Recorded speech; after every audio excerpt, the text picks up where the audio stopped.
I'm going to show you guys how to tune an LT1. I'm going to show you everything. This goes for 94, 95 cars, 96, 97 if you're OBD1 swapped. This goes for you too. 92, 93 cars. Good luck. There is a way to do 92, 93 cars. As you can see, I got some 92, 93 stuff right here, but I'm not going into that. So I'm going to show you everything you need. So first and foremost, open your web browser. I'm going to download Tuner Pro.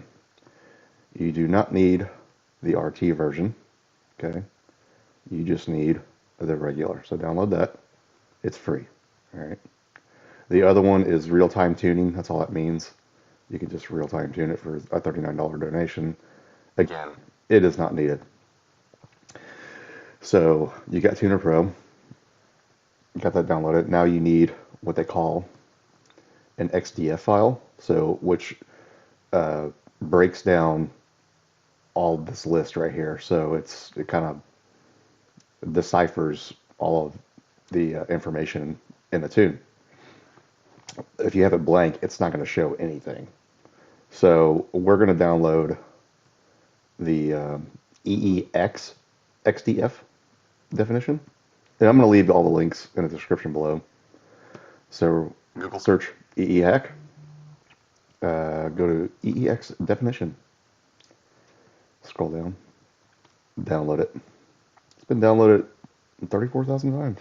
That's pretty cool. I'm not going to show you how to unzip it. If you can't figure all that stuff out, you probably shouldn't be tuning anyway. So figure it out. You're also going to need EEHack. Okay, so download that. You're also going to need FlashHack. You're also going to need Tremolizer. Okay, and that is it. Another thing to look up is the LT1 Excel speedometer tool.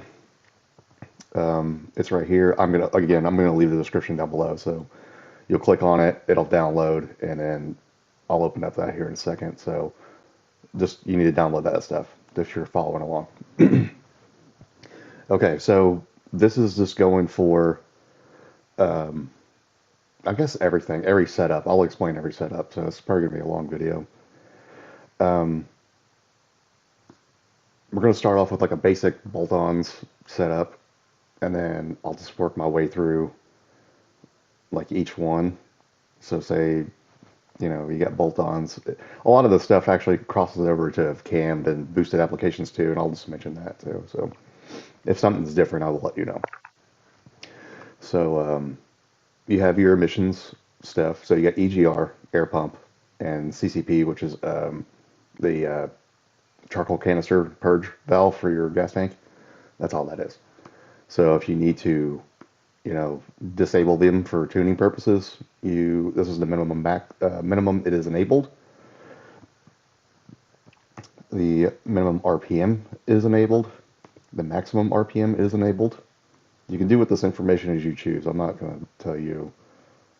I mean, if you need to, do this, and you can just read the description. To disable EGR functionality, set this to 0. Again, I'm not going to tell you. Air pump, minimum coolant, or you can just go over here to the air pump, check and uncheck it to disable the air pump. All the air pump does is cold start stuff. It pumps fresh air into the catalytic converters to heat them up properly so they can actually function properly. That's all it does. This goes for bolt-ons, stock, boosted, all that stuff. All right. On to the next one. Automatic transmission. Torque converter lockup sequence stuff. So this is like throttle percentage right here on this side. And then this is what gear it is. This is the normal mode. You got manual mode and hot mode and performance mode and cruise mode and wide open throttle. Now, I personally like tuning them to where it only locks up in fourth. That's just my personal preference, especially with a stall converter. Like if you have an aftermarket converter, or in a big cam, like you're going to get a lot of bogging down and shudder and all that stuff in third gear. So In order to do that, I mean, you could just do this right here. Just type in, you know, just 254. You're never going to reach that mile an hour, and it'll fix that. Now you need to go, you save it right here, but I'm not going to save this one because it's a stock file. So we're looking at stock files here, and I'm just going to modify them, and I'll show you what happens and all that. So, and this is based upon your gear ratio too. So this is a 273 setup.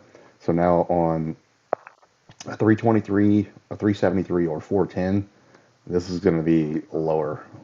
Those numbers are going to be lower. So probably started off at like, I don't know, probably 35, 40 miles an hour or something like that.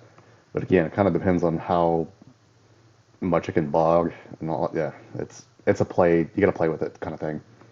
But I'm not going to save this one. Nope, we are not going to save that. And so that's the release mile per hour. This is the engage mile an hour. So it's going to engage at the lowest point, 46 miles an hour. And if you're just cruising, it's probably going to go 46, 56 miles an hour. Kind of depends on TPS again. And then it'll release right here. So what I like to do though, so say I'm modifying these tables. So I got this right here, and I got this right here. I like, say I'm raising this, and I want to raise it a couple mile an hour. So I'll offset it by, let's just do 3 miles an hour. I'm going to do for both. Almost clicked on this one. So we're going to go this way, offset, boom. And just make them even. Like if you're going to do one to one table, do it to the other. Like don't just, because you're going to have a big discrepancy there. Like you're going to have a big window of, you know, locked up. You know, it's going to be locked up and coming down, and it's not going to be good. So it'll have drivability issues. Same thing with like manual mode and all that stuff. I usually make all these match.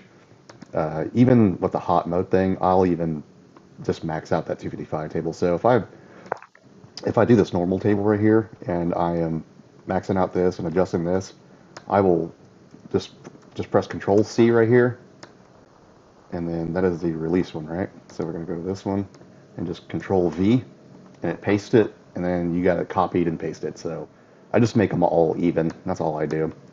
Wide open throttle stuff, you got to play with this.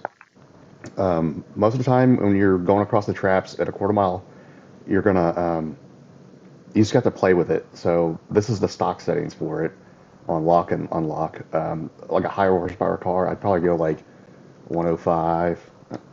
Let's see, 105 on this one, and then like release it at like 100. You know, something like that. You literally have to play with it though. And that goes for I think B bodies are the same as well. Let's see here. Okay, so a B body doesn't even lock up at wide open throttle. Yeah, B bodies are different than F body tunes for some reason. So this is a stock B body tune right here, a comparison file, and they don't even lock up at wide open throttle. So there's some quarter mile time right there for you.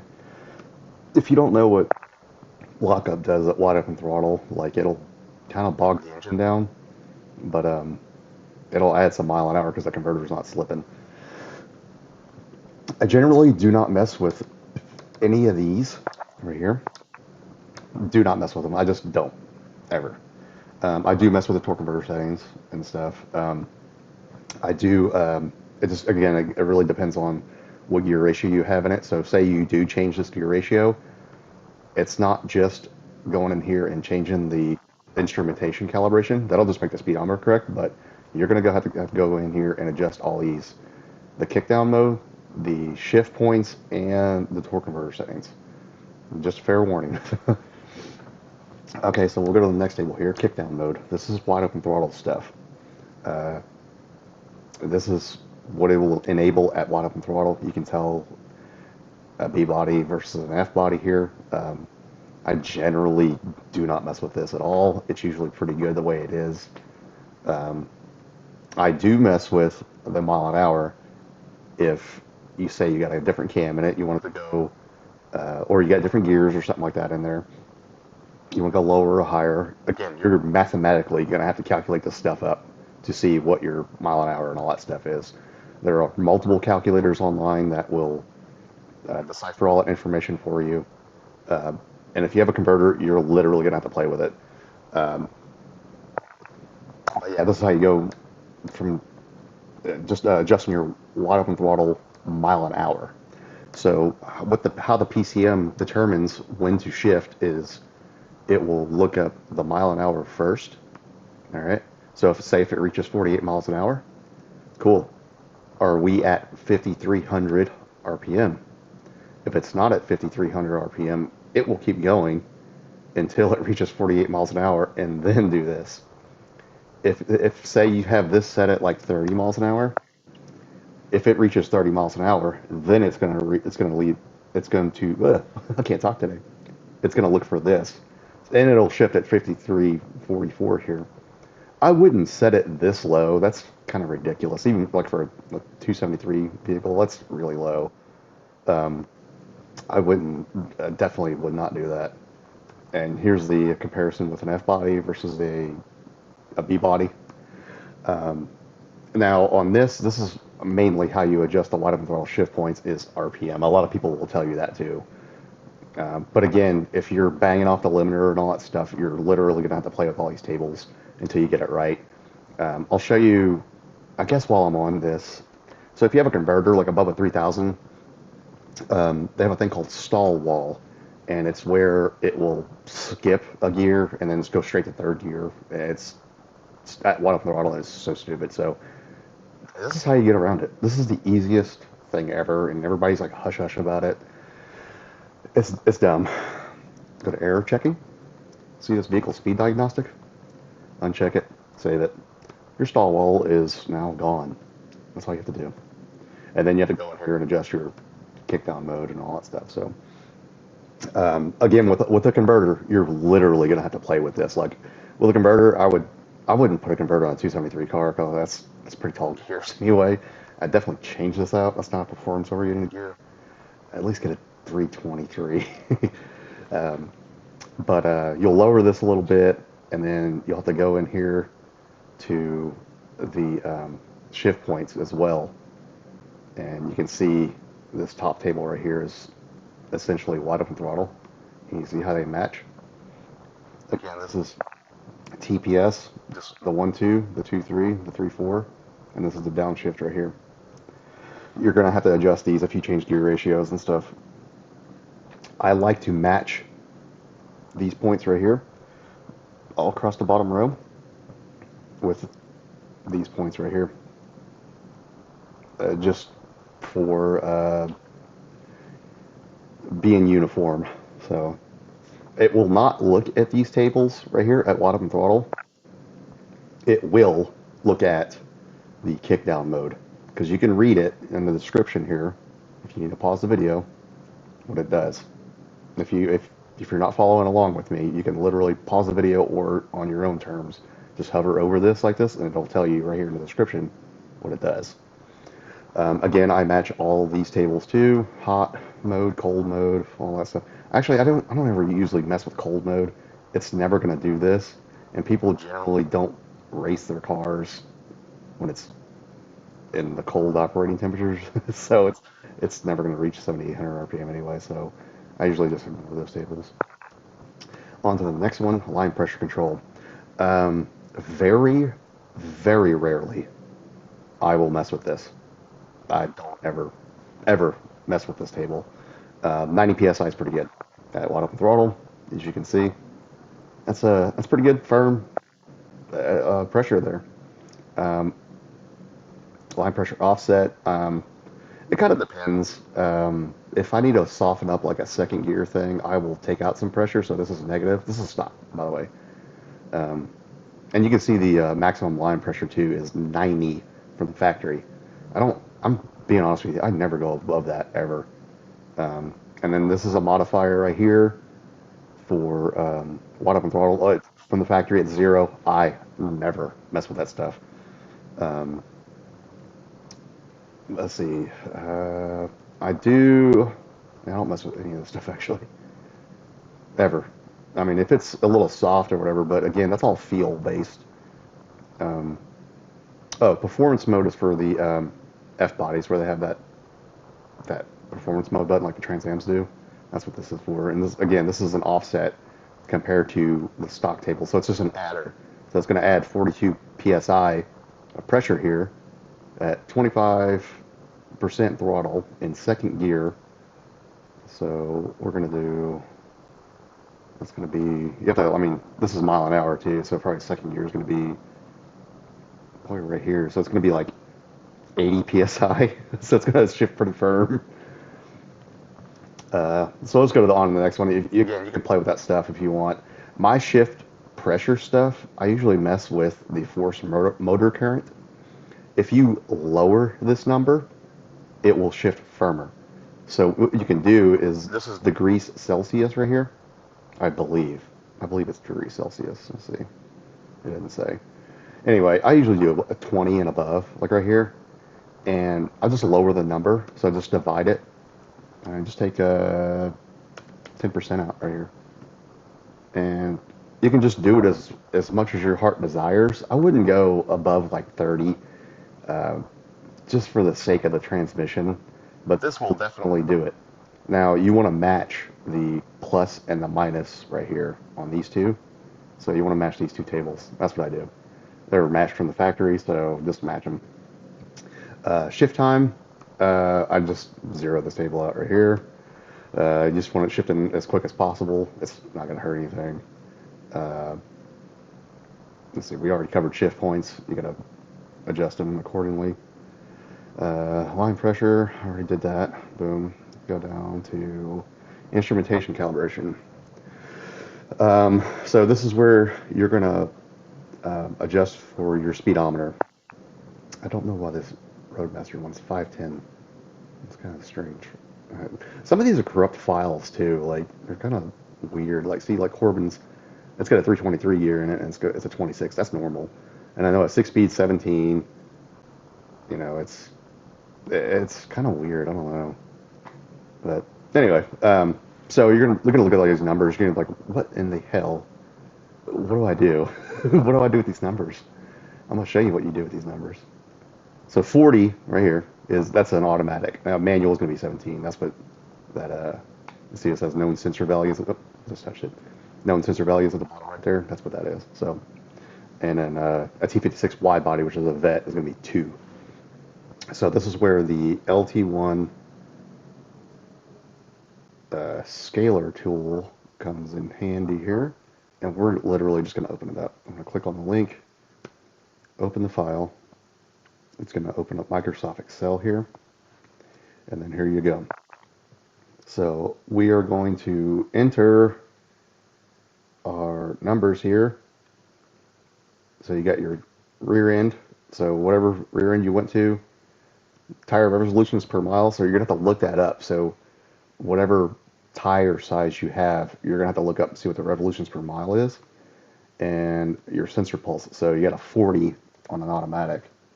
I'm gonna enter that number. Enable editing. Jeez, stupid.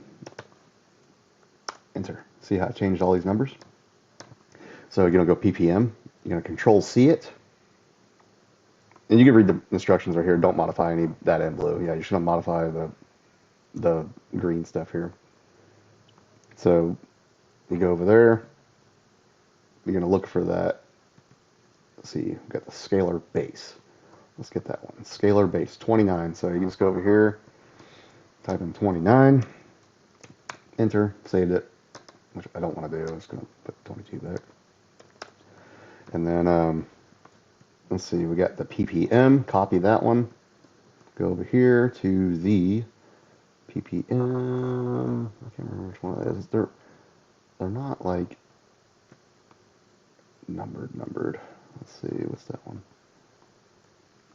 Let's see, so we've got the divisor, the scan tool, so the PPM is going to be the top one, I think. Yeah, so you got scalar, divisor, and all that. So you gotta copy and paste all of them. So the scan tool wins 48,888. And if it doesn't match that number exactly, like, don't worry about it. It's close enough, you know. So there's your 48,888. You only put that one right there on the pulse one, because it can only do this many numbers. And then you save it, and then you adjust your automatic transmission stuff. Now, if you have a manual, you don't have to adjust your automatic transmission stuff, obviously. So hopefully you're smart enough to figure that one out. Let's go on to fueling now. So, no, I don't want to save this. Okay, block learn modifier. Okay, so that's going to be, think of it as long-term fuel trims. That's exactly what it is. They're just fuel trims in general, okay? The integrator here, this is short-term fuel trims. So you have a low boundary and a high boundary. As you can see, I modified Corbin's. I think a stock baby audio one's the same. Pretty sure. Yeah. You got a low and high boundary on BLMs. I personally do not read BLMs. And that's this little number right here. I don't read this. I change them through percentage. And I have a video on doing that. You see where it says human readable trim right here. I don't do this BLM number. This is stupid. I do percentage trims, fuel trims. That's what I need. Fuel trims. We're going to get that in a little bit. We're working on it. Most of the time, I literally don't mess with any of these maximum or minimum values here. I really don't. I don't mess with these right here, ever. If we're having to do something like this, like, dude, we have a major issue. The PCM can really handle a lot of stuff. Now, on the low and high boundaries, you can see on Corbin's, like, I did modify it so I can only do this. I was having some O2 issues with that car, and I limited it to 110 on the low side. On the high side, I limited it to 140, so it wouldn't do as much percentage. BLM, RPM boundaries. I don't mess with this one too much either. Yeah, as you can see, Corbin's car's got a pretty hefty cam in it, and it's stock, so I don't really mess with that stuff either. That's just the cell boundary. You can read right here in the description what the hell they are. I've never really ran into an issue where that was a big thing. So special BLMs, I have no clue what the hell that is. It's something about again, it's something I don't mess with, so I don't even know why it's in the tuning software, whatever. Closed loop configuration, I will mess with this stuff. Closed loop coolant temp, so this is in degrees Celsius, so normal is 32 degrees Celsius and 59. It has to reach this to get in the closed loop. Reference table, I don't mess with this one too much. Swing voltage, I will, I'll lower it a little bit like this, just so it's not swinging as much. For the most part, it's pretty good for a lot of cams. Airflow delay, usually don't mess with this stuff too much. You can raise the absolute hell out of this, and if you have like long tube headers and stuff and you're having issues with it, I usually don't mess with that kind of stuff either. The delay timer, so this is going to be like, if it's the high temperature, I don't know what the threshold is. Let's see, does it say? No, it doesn't say. But you can lower these too if you want to get in closed loop faster. See, I lowered Corbin's quite a bit to get in closed loop faster. I've never really noticed the difference in reliability with that. I was kind of testing some stuff out on that one. Temp boundaries, never mess with that one. Filter strength, I do mess with that. Corbin's car, I didn't. It actually didn't need it, but on this last one right here, I'll set it to 17. It just filters out a little more of the O2 shit. So correction airflow, I'll set them to 12.5. It's like a prop term setting. It's kind of hard to explain. It's an airflow reference table with it's for moving the, like when you have long tube headers on it, like it moves the O2 sensor from a little stock location, so you're adding like 2 foot to that piping, and so the O2 thinks it's closer to the head than what it really is, so you need to lengthen that number, but you need to shorten it, if that makes sense. Anyway, if you leave it stock, you're not going to run into an issue, man. I promise you. Never mess with the delay. Never mess with the error. I do mess with storage settings. This is tuned for 100% gasoline. That's what 14.7 is. If you see Corbin's, it's 14.2. That is about 10 to 8% ethanol in it. That's what we have around here. So if you have 10 to 8% ethanol, you probably want to change this before you start tuning. So go ahead and do that, and then we're going to get to the power enrichment has one too, and I'll show you that. On to the next one, startup AFR. I never mess with any of this stuff. Next one, power enrichment wide open throttle. I mess with a lot of this stuff. I like to lock them. So this has a patch on it, so patch it. Apply patch, all right, apply it. It will lock the BLM at 128. So if you don't do this, it uses the last known reference in the BLM as its point of adjustment, if that makes sense to you. Just lock it at 128, all right? That's 128 is 0, and so that's what we're wanting. Enable TPS. I don't really mess with a lot of this too much. For the most part, the stock settings are pretty good. Like you can see, I lowered Corbin's a little bit at like $2,000, but if you're having like pinging issues at like part throttle, you can lower this a little bit. Like lower this is just TPS right here, and then RPM, TPS, RPM. You can lower it a little bit, and it should get in the PE a little bit quicker. Correction, coolant temp. Okay, these are multipliers. So this is, I'll show you some calculation stuff here. 14.7 divided by 1.191. Be a 12.3. Okay, and then we got, so if it's at, I'm going to explain to you why I do what I do here. So we got it locked at 128. Oh, sorry, got it locked 128. Get the patch on it. These are both multiplier tables for power enrichment. All right, wide open throttle. So what we're doing here is we're going to make this simple for you. This is based upon coolant temp, and this is based upon just RPM. I don't want to adjust per coolant temp because it's going to vary. You can see it's going to vary. Like this is, operating temp right here. It's going to vary quite a bit. The higher the number, the richer it is. The lower the number, the leaner it is. Same goes for over here. I'm going to zero this table out right here. That's what I do. Or actually just put 1. Sorry, not 0. Put 1. Across the board right there. Save it. I'm not going to save it because of the stock file. We are going to now just focus on this table. If you leave this table like this, it's going to be lean. It's going to be super lean. Don't leave it. You need to change it. So an LT1 all motor setup, cammed or bolt-ons or whatever, it's going to love a 1250 to a 13.0 air fuel. I always tune them to a 13.0 and kind of see what they like from there. If you have a dyno or some kind of other device you can measure horsepower or speed or whatever you need to do. But you're going to need a wideband to do this stuff. Don't do this with the O2 sensors ever.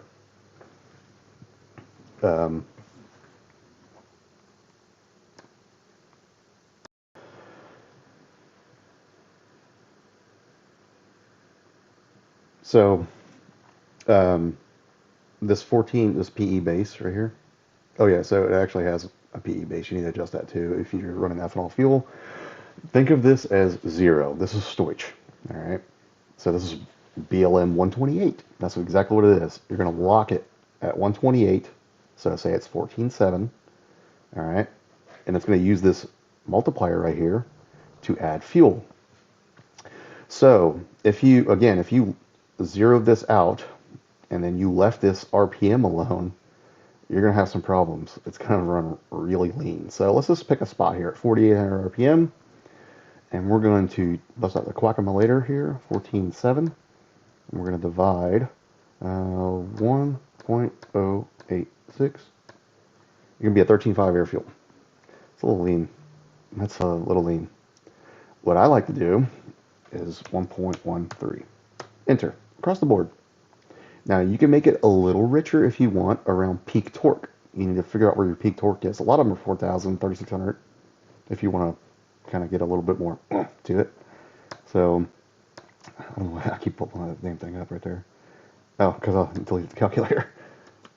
Calculator app. This video is going really good, huh? 14.7. I'm going to divide it by 1.13. 13.0 air fuel. Now, you can go richer. So if you do, this is exactly how you calculate up your air-fuel ratio. Now, this isn't what it's gonna be. This is just what it's trying to reach, and your ass needs to make the adjustment. How are you gonna make the adjustment? Well, you can use this multiplier right here to make the wide open throttle air-fuel ratio adjustment. I don't like doing that. I like setting them all the same, adding a little bit here and there, like nothing crazy, and then adjusting with the math, but we are getting there. I think I heard something here. No, I don't want to change. Okay, so that's how you do it. So like say 14.7, and we got divide it by 1.25. I think that's like a 11 something. Yeah, 11.7 air fuel. So that's a good boosted one right there too. So for your boosted guys, it's the same way I do it right there. Again, that's just what it's trying to reach. Again, you can read it right here. AFR equals PE base divided by both PE tables added minus 1. So that's what it is. So that's both these tables right here. Again, I like to just do the 1 right here, so it's not doing anything. RPM, I like to set it what my air fuel ratio is going to be, and then I find out what hertz that the math is at and adjust there. Again, we're going to get to that in a minute. So we got power enrichment done. Over to enrich mode. I don't even touch it. Cats protection. If you don't have any cats, max it out. I do that. And that's all I gotta do. Boom. I don't do anything else with that. Individual fuel trims. These are fun. So you got split fuel trims at 0 TPS, which is idle. You got split fuel trims. So there's a multiplier for that too. You can take out fueling per cylinder here. And I like to do these per percentage. I don't per se just do these like per AFR. Like I just don't. I don't go a lot though with these. Like if I'm going over 10%, we have an issue somewhere. But I will do bank to bank stuff. So like you got 1, 3, 5, and 7 are all in the same bank. And you say you got like a little bit leaner on that side. Just richen it up a little bit. So I just go over here, multiply by 1.1. That's 10%. If you don't know your decimals, then you shouldn't be tuning either. Or if you're lean, you can divide it or I'm sorry, if you're rich, you can divide it and then execute it, and you can kind of play with it a little bit. Another way to really dial these in is if you have individual wide bands on your cylinders, which I don't think I've ever met an LT1 guy that had that. Another way I like to do it too is in person is get a laser thermometer and check the primary tubes on the headers, and you can see which ones to trim and stuff. So if you're really a stickler on that, I'll mess with these a little bit. If they have like some pretty bad split BLMs, I'll try to get them a little closer. The above 0 TPS, so a 94 is already at 1. A 95 one, for some reason, they kept it to where it was modified, like it was leaner and richer on some cylinders. I personally like just doing the 94 setup one, just put them at 1. I don't want to do anything past 0% fuel trim. I don't mess with this either. Individual fuel trims, max TPS, I don't do that stuff either. I never have to mess with that. Transient fueling, I never have to mess with this either. Just make sure it's enabled. That's it. It's good to check though. Open loop idle, that's a cool one for this patch here. You'll have to patch it down here, I believe. Let's see, miscellaneous. Where's it at? Experimental maybe. We'll find it. Oh, it's just this patch. Actually, it's patches right here. It's right in my damn face. So, it's just at 0 TPS. It can go open loop. If you're having like stupid BLM issues, or if you have a big cam or something like that, and it runs really good in open loop, but it doesn't run good in closed loop, just do this right here. I did it with Corbin's car, and it made a huge difference. And he's got a pretty big cam in his, so you can see it's patched. And it made a pretty big difference. Again, you're going to have to mess with this, and you're going to have to mess with fueling with a wideband. This is where a wideband comes into play, right here. Definitely. And we use the wideband, and it's pretty much dead nuts on. But if you put it in an open loop, or I'm sorry, if you put it in closed loop, it goes lean for some reason. Like it starts taking away a bunch of fuel for whatever reason. No clue. So instead of just fighting it, I just did that right there. Now driving around and stuff, oh, it's fine. Totally fine. Cylinder volume. This is just a table for modifying all these fuel tables right here. So if you get a 383 or something, you're going to have to look up and see what the milliliters per cylinder is. So a stock 350 is 717.25. Even if you have a 383, man, and you forget to do this, it's not a big deal. You're already messing with VE and stuff, and we're going to get to that in a minute. Injector volume, yeah, you're going to have to mess with that when you get bigger injectors. And you're going to have to mess with the injector voltage offsets. So if you don't have any data, don't enter this shit and don't use those injectors because they're garbage. If you have data, you're going to have to apply it over here.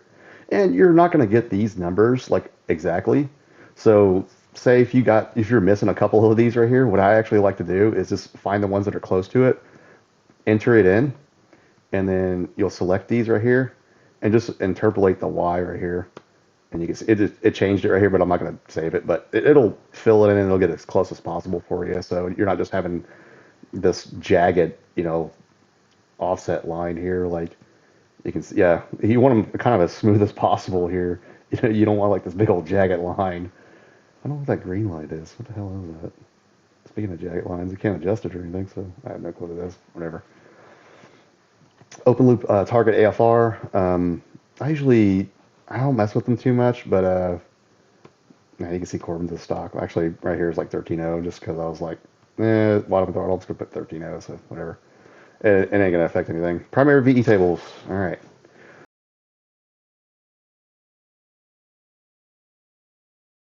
I see a lot of these guys don't know how to adjust this stuff, so we're gonna dive into this now. How long of a video have we got now? 37 minutes. All right. If you're still here, congratulations. So what I like to do, turn math off right here, set it, save it, whatever file you want, save it. Go data log at 30 minutes, various RPMs and loads, all that stuff with EE hack. So I've got one pulled up right here. And this one had the math on, but it's still going to record BLM. It's still going to record VE. So you're going to see his fuel trends right here. We're just a tad rich, like just at 1,000 RPM and this much map. So probably like barely getting on the throttle, like it's a little rich.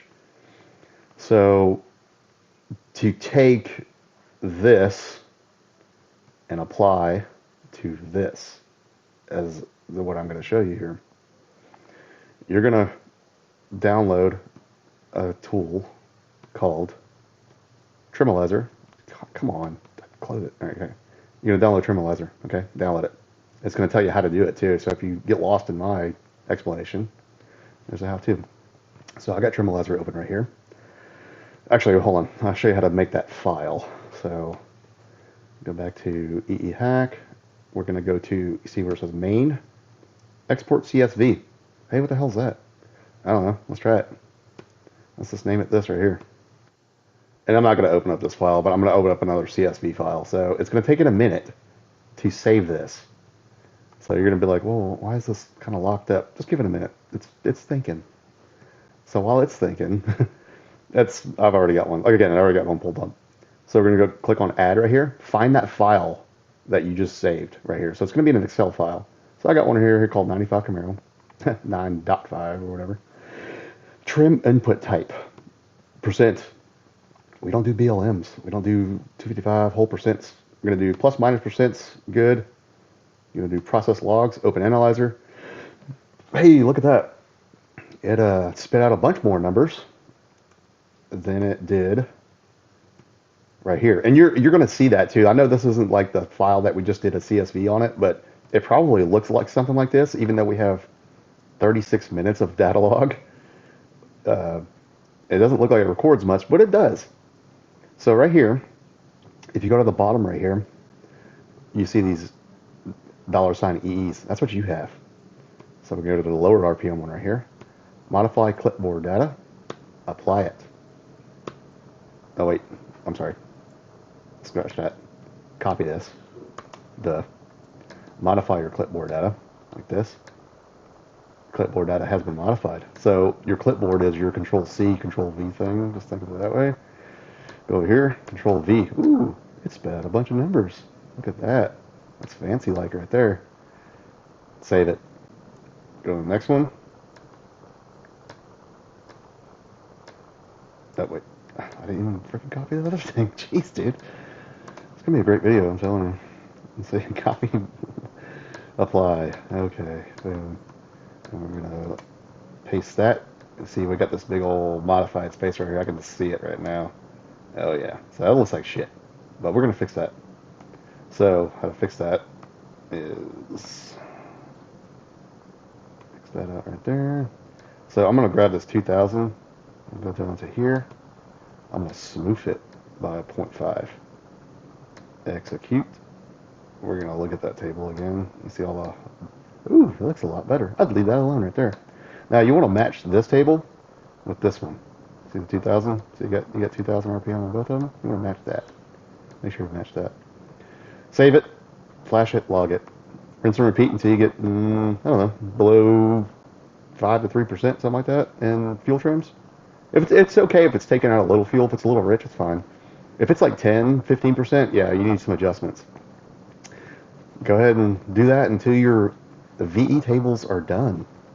Just, like I said, just repeat those steps right there, and you should be able to dial on your VE table.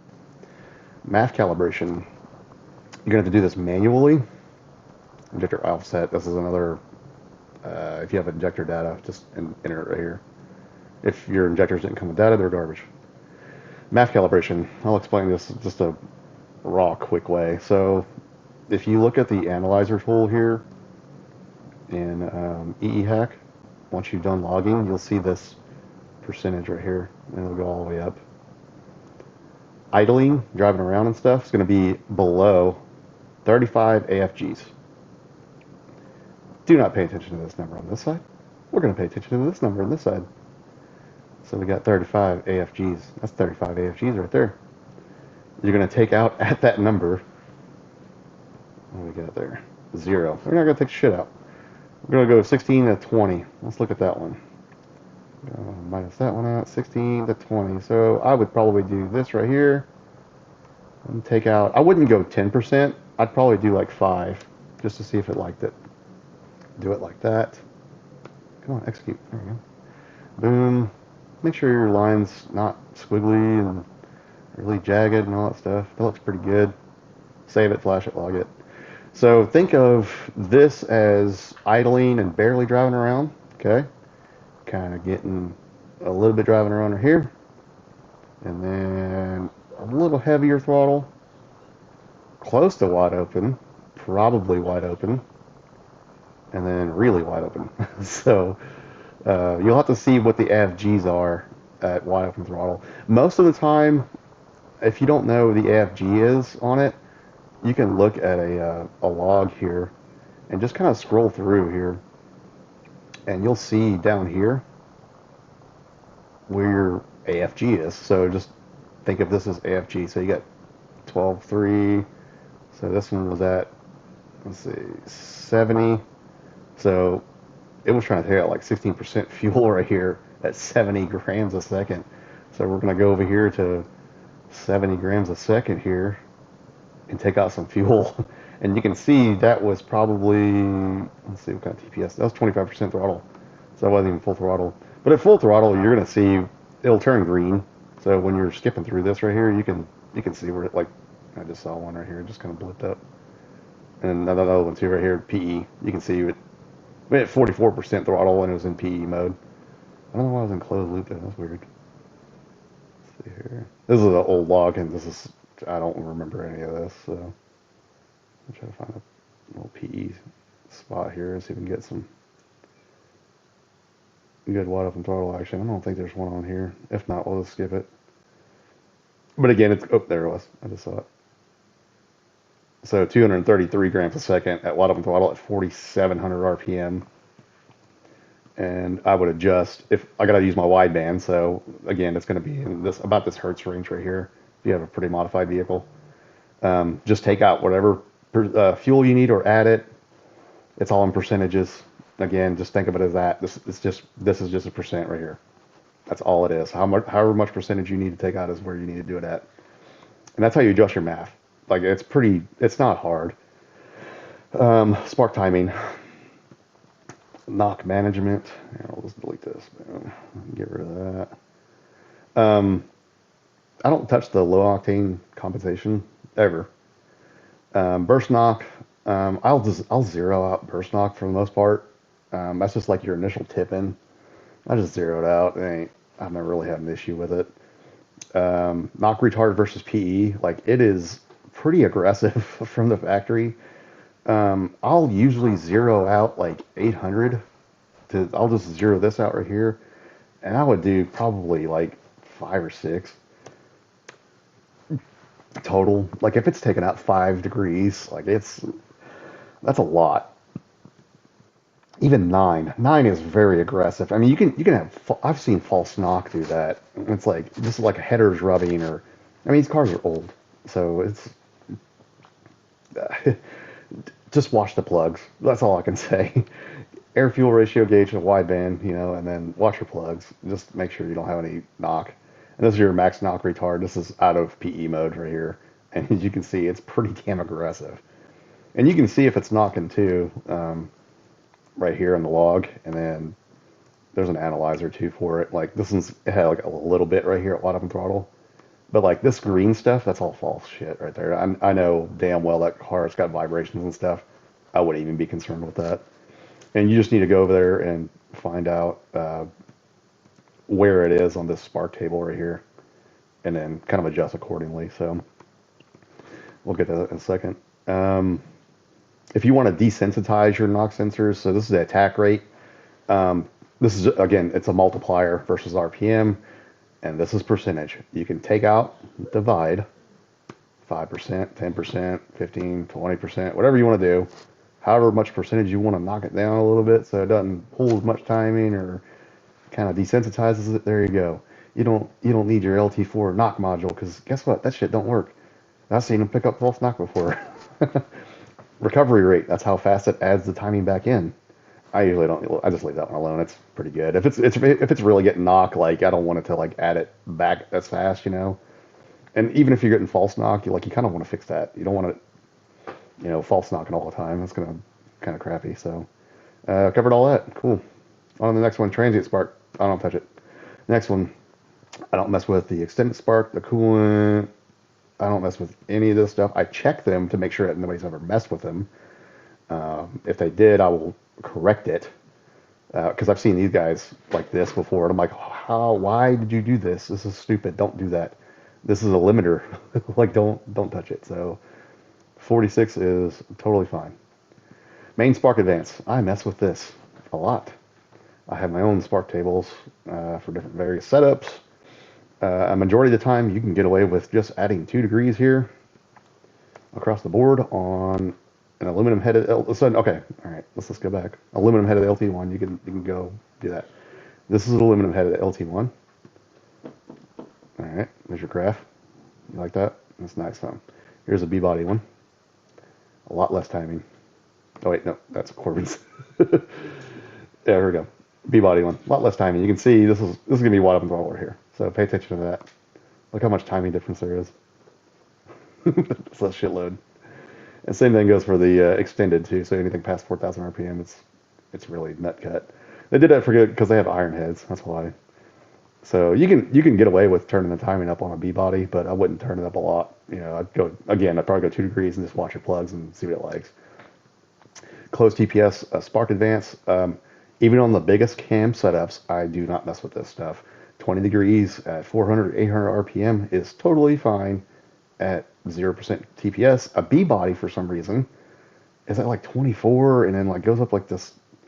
I don't know why they had it like this, but on a B body, I literally copy and paste a stock F body one and call it good. I don't want to deal with this. B body tunes are kind of odd. Like they have a bunch of weird stuff in them for some reason. I think these are different too. Yeah. See, like the minimum spark advance for a B body is a really odd table compared to an F body one. I don't know why, but I literally copy and paste an F body one to a B body one and then call it good. I don't know why I don't know why they did all that stuff. Maybe they thought the heads were not going to handle it or something. But again, if in that case, like you got 104 degrees Celsius right here, why in the hell is it taking away less timing than I don't know.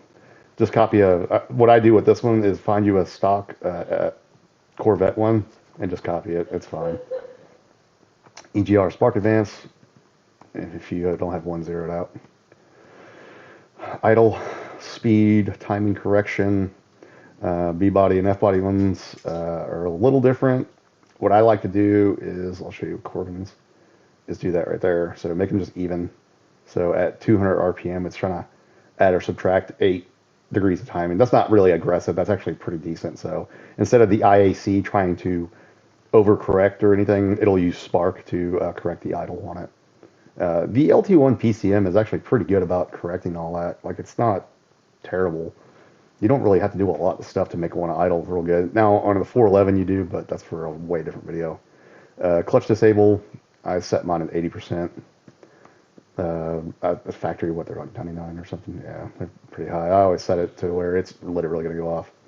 Fan control, Corbin's is set pretty low. I would probably set these like 85 and then like 95 or something like that. And this is degrees Celsius, by the way, so just convert it over to Fahrenheit if you're an American. I don't ever mess with the speed thing. I don't mess with the boundary. I don't mess with the Corvette only stuff unless I'm messing with a Corvette, because they're based off of oil temp on a couple of them. So I don't mess with any of that stuff. On to the next one. What do we got next? Speed and rev limiters. B bodies are set at like 108, and some Camaros are too. 255 on both of them. So you take off the speed limiter. Rev limiters.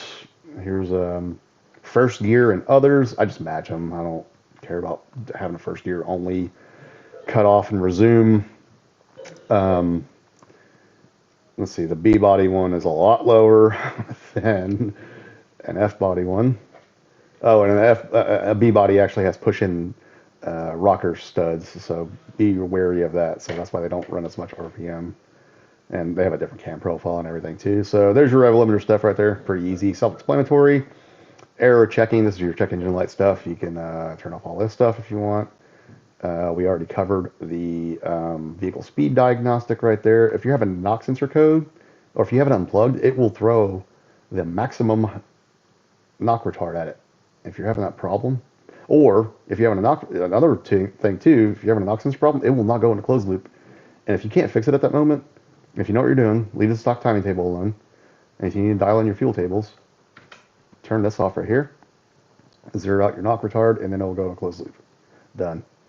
But yeah, there's all your error checking stuff. So if you need to turn anything off or on, there you go. Manual transmission skip shift, you can turn that off if you have a manual T56. I know I skipped the turbo stuff and boosted stuff on this, but a lot of it is going to be this and the spark stuff. But I'll probably make another video, and I know it's explaining that on there, but we're literally almost an hour into this video, so it's going to be a long video. But hey, it's not an easy test. So DEFCO, this is deceleration fuel cutoff. If you're data logging and you're needing to not have it not cut off the DEFCO, or you don't need it to enable, just max it out, and then you turn it on back when you're, or turn it back on when you're done.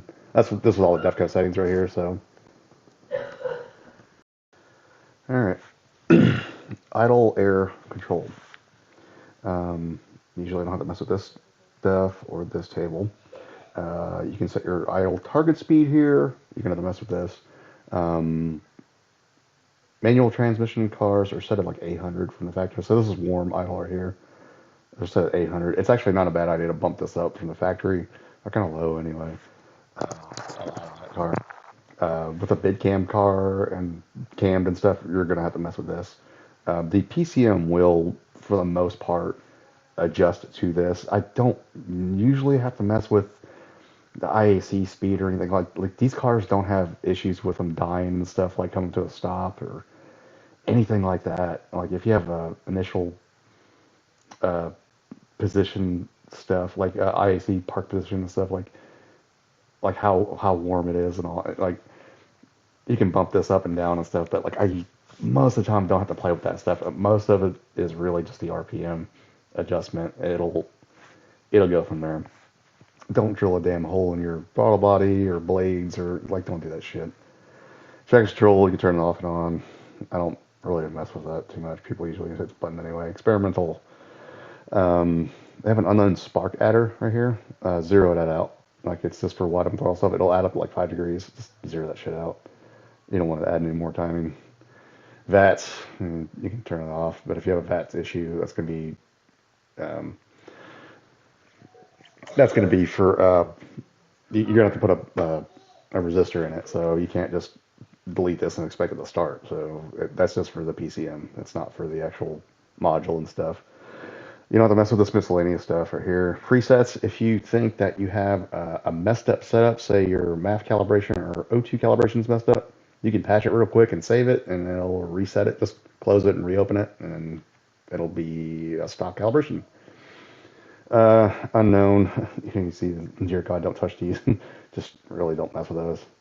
A README, thanks everybody for doing this stuff. EE patches. I've never messed with any of this shit right here. So, boosted. So you guys were waiting for that stuff. So 2-bar. So how to 2-bar one of these? I am going to make another video for that. Like you're going to have to cut this in half pretty much, and then anything above 50 kPa is going to be boost, and then anything below 50 kPa is driving around and stuff. So this 50 right here turns into this 25 mark right here. So if you put a 2-bar map in it, that's how you get this to work right here. I mean, I guess I could just explain it right now. You're also going to have to cut your injector flow rate in half too. So say if you have I think this Roadmaster one has to be corrupt. It's showing at 793 pounds an hour. What the hell? It's going to be a corrupt file. See, there's a turbo one right there. So this is a 2-bar one right here. Here, I'll just show you this one. So he's got like 60-pound injectors, and so I had to cut it in half to 34-ish. Just a good starting point. And you can compare his. You can see where it, like the fueling really comes in at latitude and throttle right there. So, and that's just at 2,000, but you're not going to hit full boost right here anyway. If you do, you get a really small turbo or boost setup. And then we got this side right here. Sorry, I'm plugging my laptop in. Looks like it's about to die. There we go.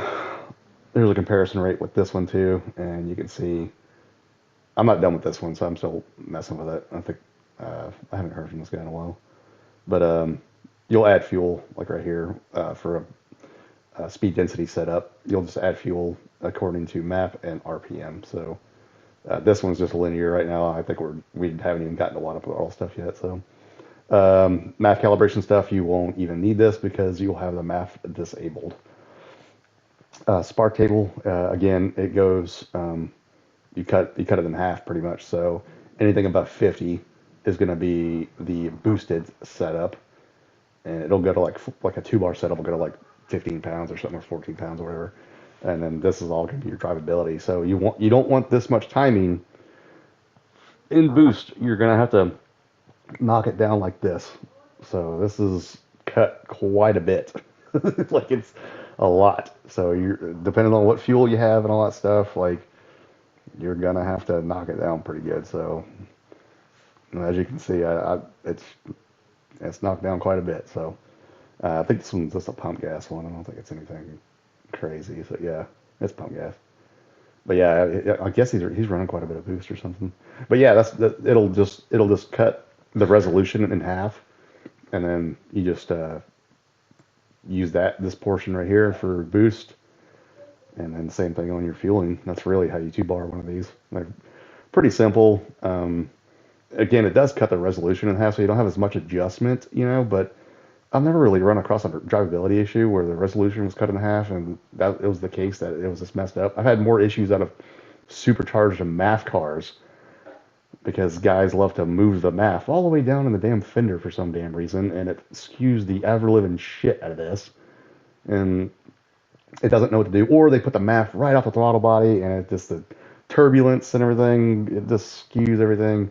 If you're having that issue, just 2-bar the damn thing. Just get you one from a 91 or a 93 Cyclone off Rock Auto. I use an NTK sensor, That's what I use. I don't use any other sensors. So that's pretty much how you tune one of these.